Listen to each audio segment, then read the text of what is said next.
Now, with the full array of the aeons Jeremie had conjured so far entering the field, they began to form supernatural formations in the air and on land. Angels had poised themselves facing the mountains, watching the storms and the smoke billowing from the clouds that formed into fragile bodies. Their descent in stark contrast with the angels, clumsily falling through the air on trails of ether, on the backs of twisted mares and assembling out of the fog, making their first steps into the world. War cries echoed from the mountains, and the tremors of the quakes were now replaced by the rhythmic cadence of their formations. The angels, warriors, and ashen men all gazed onto the horizon, preparing themselves for what was to come next. Now the greatest of the beings present brought themselves to Jeremie, the angel, the beautiful man, the warrior with the red cloak, and now two others, an old man and a man with a crown and golden armor. They each presented themselves to Jeremie, being introduced before they'd spoken their piece about what was to come next. The angel glared intently at the young man and spoke. "I am Michael, Archangel of Heaven, General of righteous wrath." The beautiful man spoke through his chuckles. "I am Lucifer, the ebon-hearted." The man in the red cloak revealed his sword and pulled it slowly from the sheath, uncovering a blade rusted in blood. "I am Ishbo, captain and commander of Gibram." The old man sat down on a rock, combing through his beard with his wrinkled hand. "I am John, he who has witnessed the revelations given by God." Finally the king stepped forward, striking his sword into the ground, his loose garments flowing in the wind. "I am King David, King of Psalms." They had all presented themselves to Jeremie, making his generals known. Michael stepped forward, keeping his spear tucked under his arm. "You're a channeler, a being who can summon aeons to battle, and we've been called to fight according to your natural ether." He looked his channeler up and down as if to measure him up for the fight. He didn't seem impressed. "You need to hop off that fence now. Death is coming."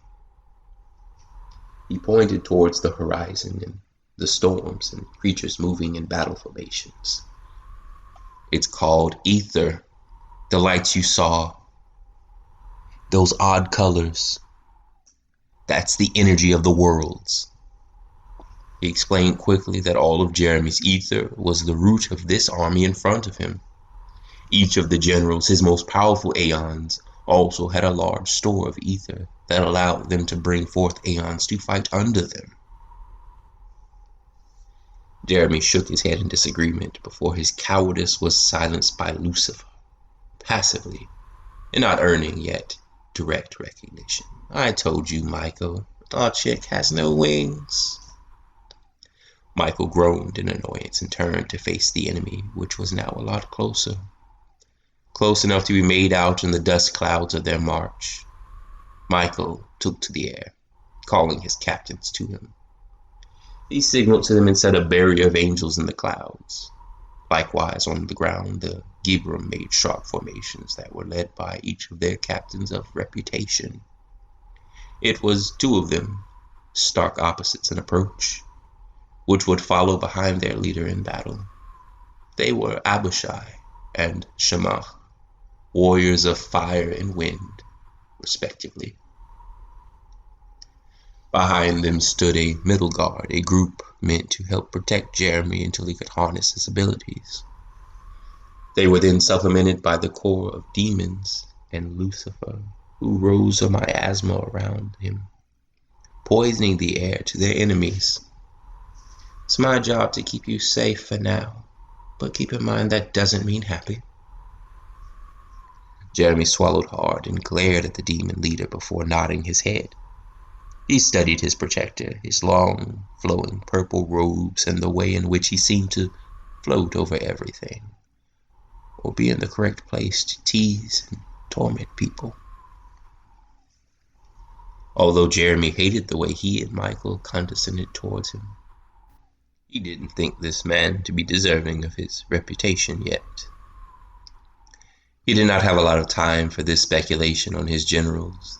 The battle was about to begin.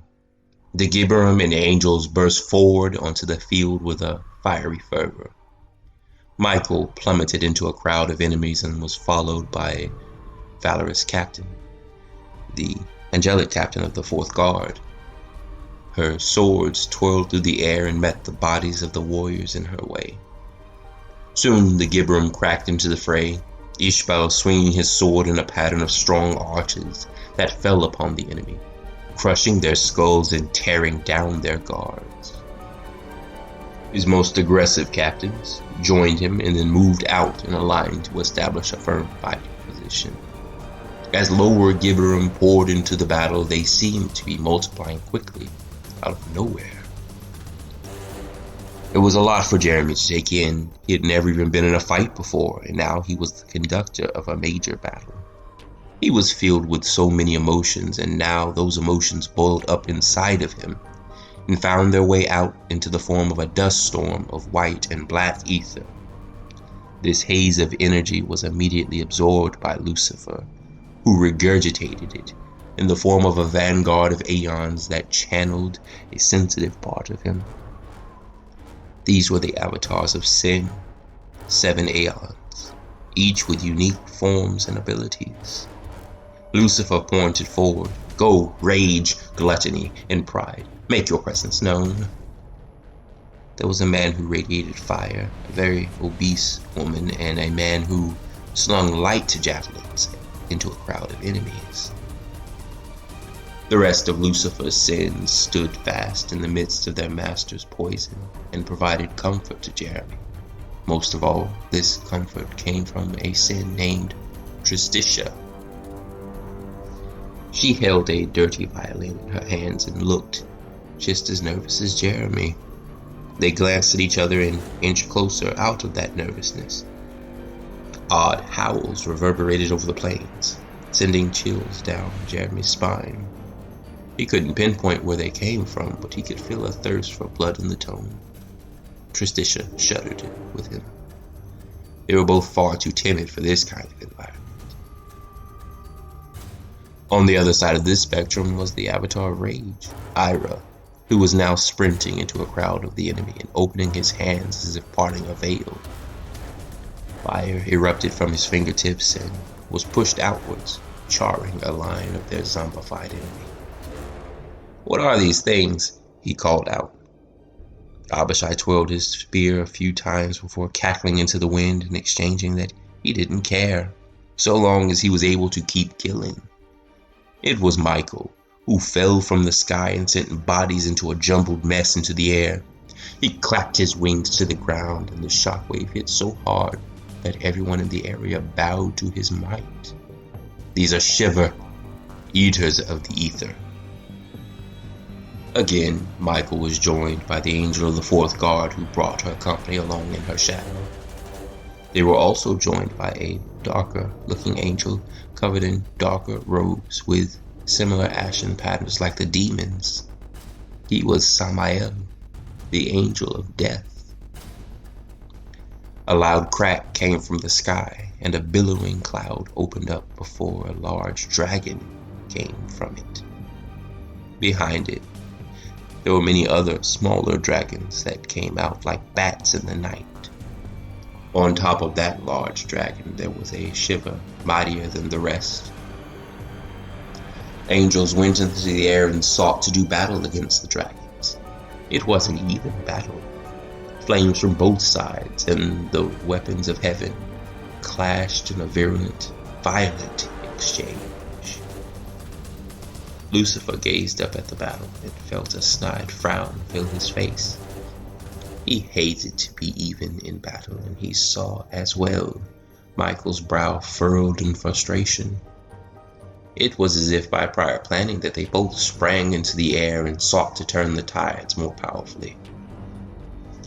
Lucifer transformed, seeking to fight dragons with his own dragonic form. He became a large, serpent-like dragon, billowing a train of smoke and fire. He pushed towards the clouds and his angelic rival, wishing now to augment his power, or rather, prove his superiority. The dragon coiled itself around the air in which Michael flew. The angel was now visibly annoyed and broke sound in his charge to escape the coil. Ether gathered in the air and arranged itself into complicated glyphs of white light with strange symbols. Behind this, there was another glyph, colored in black and neon purple. This was Lucifer's doing. Michael pushed backwards and landed on the dragon's head. Perching there, he pointed his spear forward and gathered a molten hot fragment of energy that was fired into a bolt of lightning. That was then amplified through the glyphs and resulted in an all-enveloping blast of black, static-filled flames. Dragons rained from the sky, charred to various degrees. Others, even though not perfectly untouched, they beat their wings even harder, wanting to get their teeth into the angel and devil. At the head of this formation of dragonic aggressors was their captain, the head of the Shiva army, Yisrid Maluk. He rode atop a large dragon that had many pairs of wings that glistened in the floating inferno. It let loose a roar that parted the heavens and gave a signal for the smaller beasts of the air to attack with everything they had. Michael sprang from his demonic perch and tore through about a dozen in a violent display. Lucifer jumped to his aid, opening his gaping maw to swallow columns of clouds and dragons. He barely missed Michael, and the angel didn't miss that detail. He glanced over his shoulder as he tore dragons apart, making sure to throw a chunk of remains at Lucifer. The devil smirked as he licked the entrails of the beast from midair.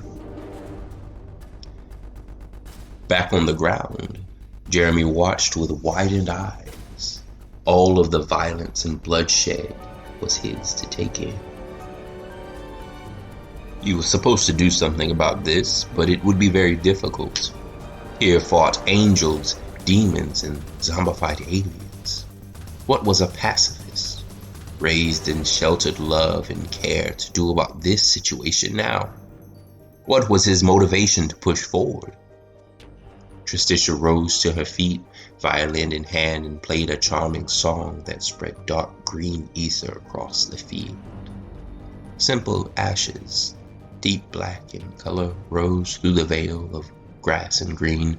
Shivers buckled during their movements and provided openings for other aeons to get the kills. A shiver saw her ability being used and lobbed a bolt of aether at her.